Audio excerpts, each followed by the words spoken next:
नहीं सुन रहे, अभिजीत दीपके की आवाज सुन लेंगे। नहीं, वो भूख हड़ताल पे बैठेगा तो मेरी बात हो जाएगी। तब तक शिक्षा मंत्री खुद कहेंगे मैं हट जाता हूं, बेचारा अभिजीत बैठा है। क्या मतलब है इस बात का? आज पेपर लीक एक छोटा मुद्दा नहीं है देश का, और एक अकेला मुद्दा नहीं है। हर जगह भ्रष्टाचार है। ये जो पेपर लीक है, जो पिछले 10 सालों में पेपर लीक हुआ है, इसने इतना करप्शन भर दिया। सोचिए, पहले नॉर्मल पुजारी बन जाया करते थे मंदिरों के, अब क्या है, पेपर लीक से पुजारी पहुंच रहे हैं। मंदिरों में लगातार चोरी की खबरें आ रही है कि नहीं आ रही? जो मंदिरों के चौकीदार है वही चोरी कर रहे हैं। चौकीदार ही चोर हो जाए, किससे शिकायत करेंगे आप? और सरकार का ईगो कितना बड़ा है। वो सरकार जैसे लोगों ने चुन के भेजा, फिर लोग कहते हैं लोकतंत्र है। लोकतंत्र का मतलब सिर्फ चुनाव है। लोकतंत्र का मतलब कि मैंने यहाँ आके बोल दिया, आपने सुन लिया, बस ये लोकतंत्र है। ये लोकतंत्र का मतलब है। लोग कहते हैं अरे आवाज कहाँ, किसको बोलने का हक नहीं है? सब तो बोल रहे हैं। बात बोलने की नहीं है, बात सुनने की है। सुनी कितनी जा रही है बात? इथेनॉल पे जनता त्राई त्राई कर रही है। क्या आपको लगता है कि गडकरी जी का कोई ऐसा बयान है जो सेटिस्फाई कर रहा है लोगों को?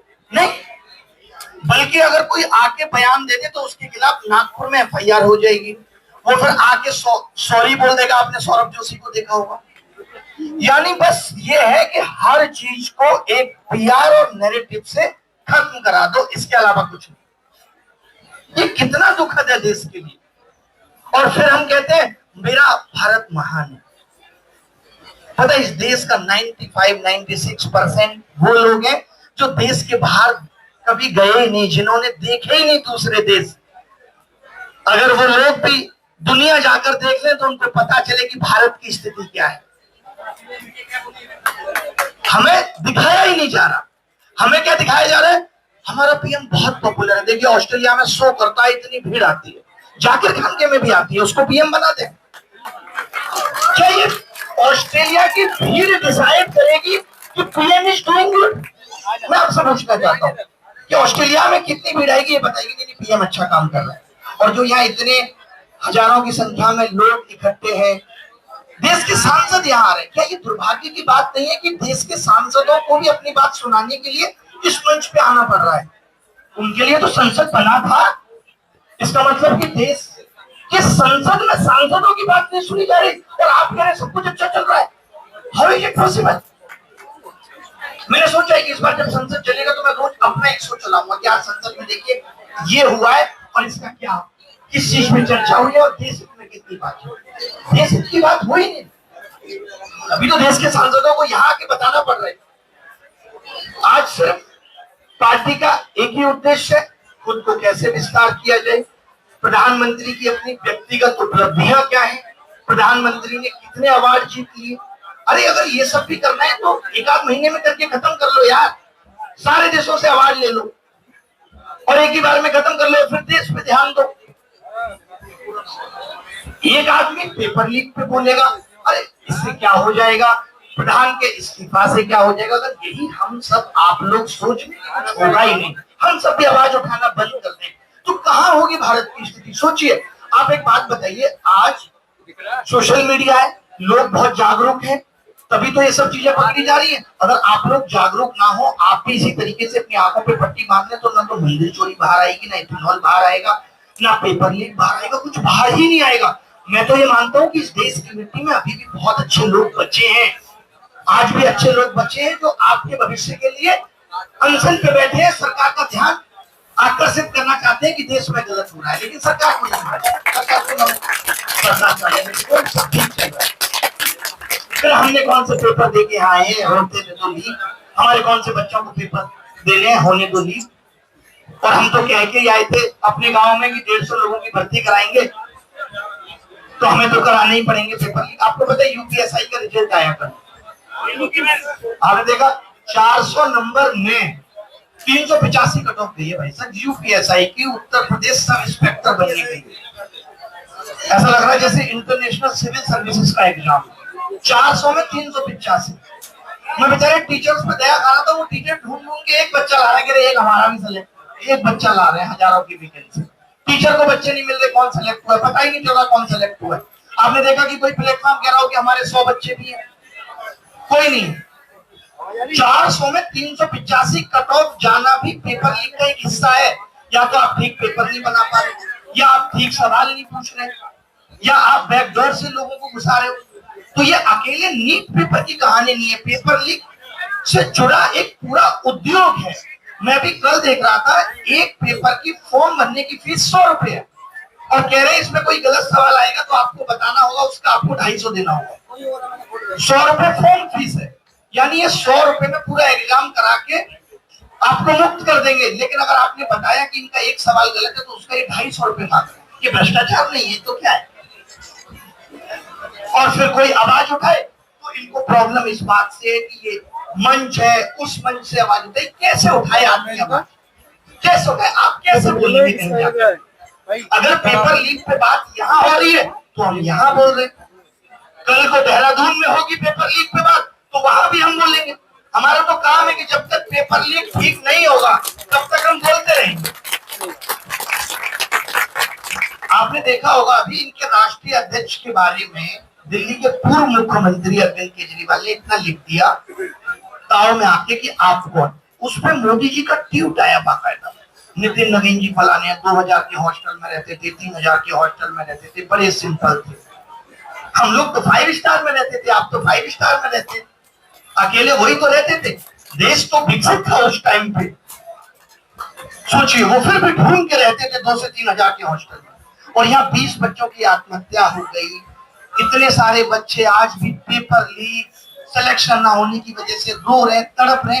आपने देखा कभी प्रधानमंत्री का एक ट्वीट इस चीज पे आया कि लिख देते कि मैं देश के युवाओं के साथ हूँ?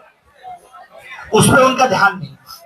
कह रहे मेरे को समीकरण आते हैं जीत के, 45% वोट मिलेगा उसी से मैं जीत लूंगा, मुझे मतलब नहीं है युवाओं का क्या होगा। फिर ये क्या कहते हैं, ये युवाओं का देश है, देश का भविष्य बहुत सुनहरा है। खाक सुनहरा है? मुझे ऐसा लगता है आजकल आप देखते होंगे सोशल मीडिया इंस्टाग्राम पे रील आती है, एक बड़ा गंदा सा कमरा होगा, वो फिर उसमें 1.5 मिनट के अंदर वो कमरा पूरा विकसित हो जाता है, वो मलबा हटेगा, लाइट सी जल जाएगी। ये इस तरीके से 2047 में भारत को विकसित करेगी, रील में सब हटा देंगे। अभी बीजेपी ने थोड़े दिन पहले एक पुल की फोटो डाल दी थी बिहार की, वो एआई से बनी। इनको बताना चाहिए जब ये कहते हैं कि 2047 में भारत विकसित होगा तो नीचे लिखना चाहिए टर्म एंड कंडीशन हम एआई से करेंगे, बता देना चाहिए। वरना जो हालात है, सोचिए जो देश सच में ये सोच रहा होगा कि हमें अच्छा करना है, आप मुझे बताइए अगर ये लगता है कि इस देश को अच्छा करना है। आज हम खुद कहते हैं कि यार पुलिस विभाग में चले जाइए, इनकम टैक्स विभाग में चले जाइए, बहुत करप्शन है, भ्रष्टाचार है, हम कहते हैं, यानी कि वहां पे सही लोग नहीं पहुंचे। और अब भी अगर ये इस सिस्टम को नहीं बदलना चाहते तो इसका मतलब क्या है कि देश को नहीं सही करना चाहते। मतलब तो यही है, मंशा तो यही है। क्या इनको नहीं दिख रहा कि पेपर लीक से गलत लोग सिस्टम में जा रहे हैं, या इनके अपने लोग सिस्टम में जा रहे हैं? इन्होंने बस एक ठेका ले लिया, बस ये एक उसी चीज पे बात करते हैं। ये कहते हैं, इन्होंने ऐसा मान लिया है कि वी आर द स्वघोषित है। ये स्वघोषित आप समझ, सेल्फ डिक्लेयर्ड संरक्षक ऑफ हिंदू धर्म। मुझे और आपको नहीं है हिंदू धर्म को संरक्षण की अनुमति नहीं है, क्योंकि we are not from BJP, हमें नहीं है ये। हम श्री राम बोलेंगे या बाकी के विपक्ष पार्टी के लोग श्री राम बोलेंगे, इनको उससे भी आपत्ति है। ये कहते हैं श्री राम ने बीजेपी की सदस्यता ली थी, हम नहीं बोल सकते। हम और आप हनुमान चालीसा पढ़ेंगे तो ये बोलते हैं कि ये आप भंग कर रहे हैं, और ये हनुमान जी को पतंग में बना के उड़ा देंगे, अपनी गाड़ी के आगे नचा देंगे, ये सही कर रहे हैं। आप पूछेंगे हमारे अपने हनुमान जी कुछ भी करें, इनका सब अपना है। इनके पास अभी आप पेपर लीक पे बात कर लीजिए, उसमें बीच में धर्म ले आएंगे। अभी आप किसी और चीज पे बात कर लीजिए, उसमें बीच में धर्म ले आएंगे। अभी आपने गडकरी साहब का एक इंटरव्यू देखा होगा जिसमें वो निवेदित कर रहे हैं, मतलब एक इंटरव्यू में जवाब नहीं दे पा रहे। सोचिए, जनता ये कह रही है मेरी गाड़ी खराब, मेरा माइलेज कम, लेकिन ये लोग इतने जिद्दी है कि उस बात को मानते ही नहीं है। इतना जिद्दी कोई छोटा बच्चा नहीं होता जितने ये हैं। ये कह रहे हैं इसीलिए इनके बच्चे भी नहीं, दो जिद्दी और दिक्कत करते।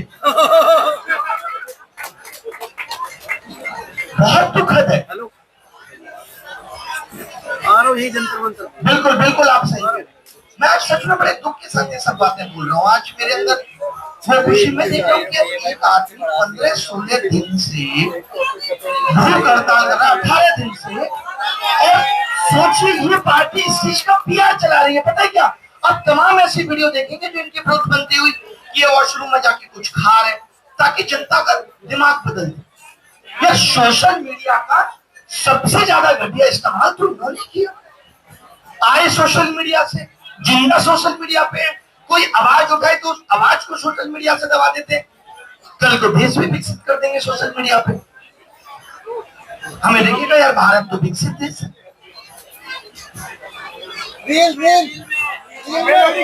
फोटो खिंचाओ, कोई बड़े बड़े लोग मिले उनका हाथ पकड़ के उठा के बस फोटो खिंचाओ। फोटो बस एक काम है, जाओ फ्लाइट में चढ़ो तो फोटो खिंचाओ, उतरो तो फोटो खिंचाओ।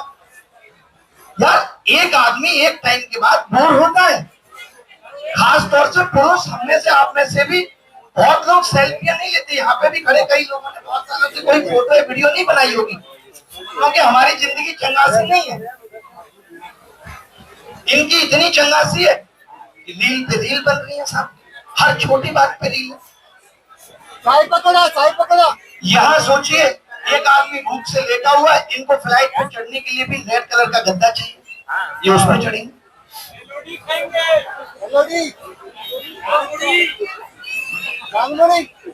मेरे समझ में नहीं आता कि देश का प्रधानमंत्री जो इतनी अच्छी अच्छी बातें करता था वो इतना संवेदनहीन कैसे हो सकता है।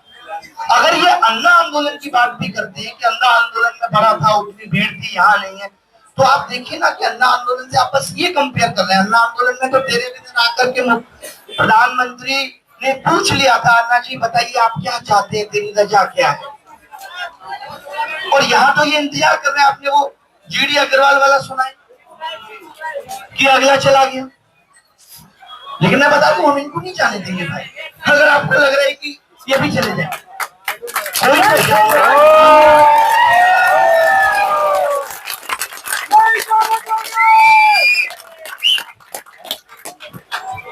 कमाल हो गया, कुछ गलत ही नहीं, सब सही है।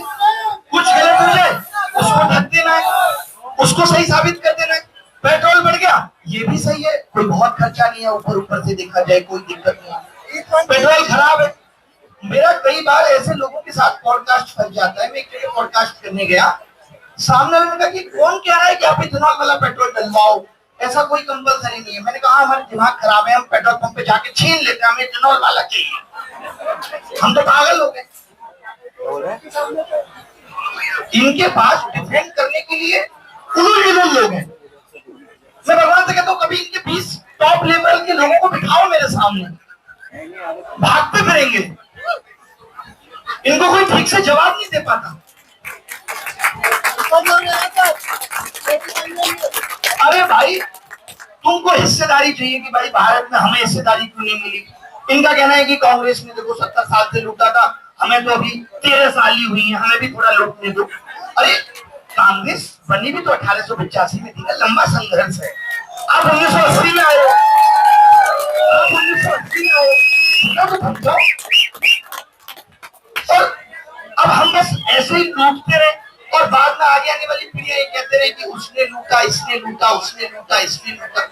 अगर किसी ने लूटा, मैं तो कहता हूँ तो आपकी सरकार है, आपकी एजेंसियां, जांच कराओ किस नेता के पास कितना पैसा है, किसके पास आय से अधिक संपत्ति है, उसको सरकारी संपत्ति घोषित कर दो। तुम विदेश से काला धन लाने की बात करते थे, तुम विपक्ष के नेताओं का तो काला धन निकलवा नहीं पा रहे, यानी इसका मतलब तुम झूठ बोलते थे, है ही नहीं किसी पे, किसी ने लूटा ही नहीं।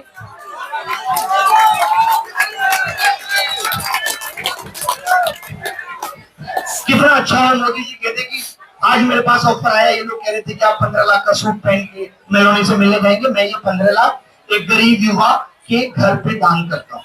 ऐसी रोज खबरें आ रही, रोज ट्वीट आ रहे हैं प्रधानमंत्री कह रहे मैं फकीर हूं, मैं सिंपल कपड़ों में रहूंगा, मुझे कोई मतलब नहीं है। लोग कहते हैं कि ये क्या लेके जाएंगे, मुझे इस बात से भी बड़ी गुस्सा आती है। तो लोग कहते हैं कि ये क्या लेके जाएंगे, अब लेके जाने के लिए भी कुछ बचा है? आपको कोई ये कहे सुबह नाश्ता में 16 लाख रुपए किलो की मशरूम रख दे, दोपहर में महंगा नाश्ता है, सुबह एक जोड़ी कपड़े, दोपहर में फिर बदल दिए, शाम को फिर बदल दिए, और कह दे कि जब तक है, जब तक जिंदगी के थोड़े बहुत दिन ही उसके बाद रह जाएंगे। तो आपको क्या आपत्ति? आप कहेंगे मुझे कुछ नहीं, मुझे तो वॉलेट भी नहीं चाहिए।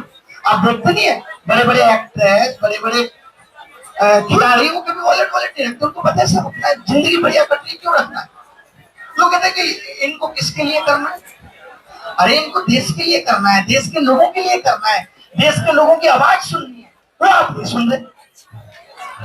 और आप कह रहे हमें किसके लिए? हम बस इसी बात से मान लें कि आप बहुत ईमानदारी से, अगर आप 2014 से पहले की बात करते हैं तो 2014 से पहले के मुझे कई बड़े बड़े घोटाले याद आते हैं। तुझी घोटाला आपने सुना होगा। ये कह रहे भाई साहब गलत था, मुझे नहीं पता, मुझे इतना याद है कि था। उसके बाद अगर घोटाला था तो घोटाला खुला, खुला या नहीं खुला? खुलने के बाद जिसने किया उसको जेल भेजा गया कि नहीं? तो भाई बात बताइए, 12 सालों में कोई घोटाला नहीं है क्या? किसी को जेल नहीं भेजा जा रहा पकड़ के? बताइए कितना अच्छा हो, कितना अच्छा हो कि भारत सरकार की प्रेस रिलीज से ये आए कि मंदिर में चंपत राय का बयान आया है कि फलाने मिनिस्टर या फलाने नेता के कहने पे ये हो रहा था, और उनको हमने पकड़ा और चंपत राय को बरी कर दिया। कितना अच्छा हो। और इनके नेता के आज कोई एक है भाई साहब जो सदन चलाते हैं, क्या बोलते हैं उसको, सदन अध्यक्ष जो है इन्हीं की पार्टी के, वो भाई साहब कह रहे हैं जिन्होंने ठीक मन से दान नहीं किया था उनका धन चोरी हो गया। ठीक मन से दान नहीं किया। कल को इनका शिक्षा मंत्री भी ये कहेगा कि जिन्होंने भी ठीक मन से पेपर नहीं दिया था, हमने देखा 7% लोग ने हमने लीक करा दिया। ये डिसाइड करेंगे लोगों का मन ठीक था या नहीं था। इसका मतलब तो मंदिर में, भगवान राम के मंदिर में कौन जा रहा है? हिंदू लोग ही जा रहे हैं। आपने उनकी मन की आस्था भी सवाल की थी कि उनका मन ठीक नहीं था। मन तो बदतमीज हो, आपका ठीक नहीं, आपका ठीक नहीं कि आपने हर गलत को सही साबित कर दिया। मैं देश के शिक्षकों से जब लास्ट टाइम गया था तब भी विनती करके गया था कि अगर देश के शिक्षक आकर के आपकी आवाज बनेंगे, आज देश में बहुत बड़े बड़े शिक्षक हैं जिन्होंने आप सबसे अरबों रुपए की संपत्ति बना दी, लेकिन आवाज नहीं उठाना चाहते, तो ये सब भागते फिरेंगे, क्योंकि इस देश के शिक्षक के पास बहुत दिमाग है, वो बहुत अच्छा बोलना जानता है, उसको पता है कि कैसे इनकी बातों का काउंटर करना। इनको तो बात बात पर डेली प्रॉब्लम की जरूरत पड़ती है। हम आंख बंद करके भी बोलते रहेंगे, 4 घंटे नहीं चुप होंगे।